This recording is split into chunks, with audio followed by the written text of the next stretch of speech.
Today, we're using our Performance Tool Brake Service Kit to replace the rear brake pads on this 2016 VW Golf GTI, and showing you how easy it can be to make this simple repair yourself.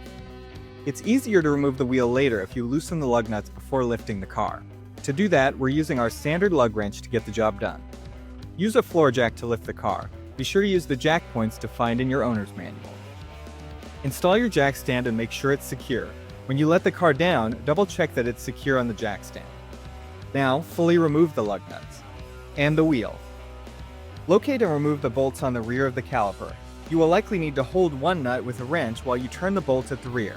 Most calipers have a bolt on top and one on the bottom holding the assembly together.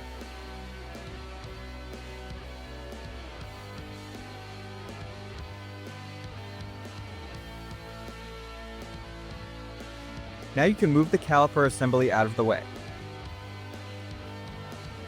Use a screwdriver to lift the old pads off the rotor. Sometimes they can have clips to hold them in place, like this car.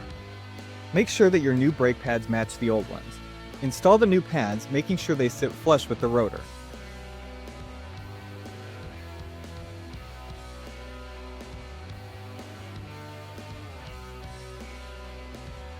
The brake piston will likely need to be pushed apart to accommodate the new, thicker pads. On this Volkswagen, the piston needs to be spun in order to be retracted into the caliper. We're using our wind-back piston tool.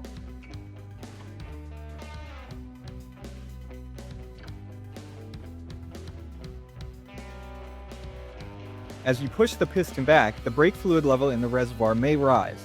Keep an eye out to make sure you don't cause a spill. Now you can reinstall the caliper and tighten the carrier bolts.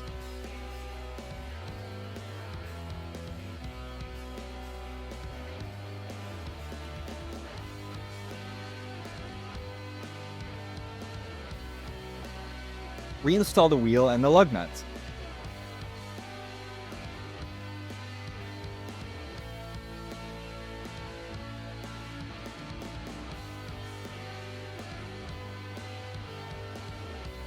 Use the jack to lift the vehicle and remove the jack stands, and then let the car back down.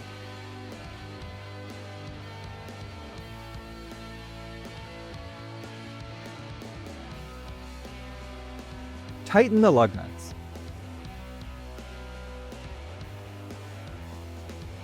The process is the same for the other side of the vehicle. When you drive the car for the first time, test to make sure the brakes work properly and that the pedal is firm. Success! Your brake pads are installed.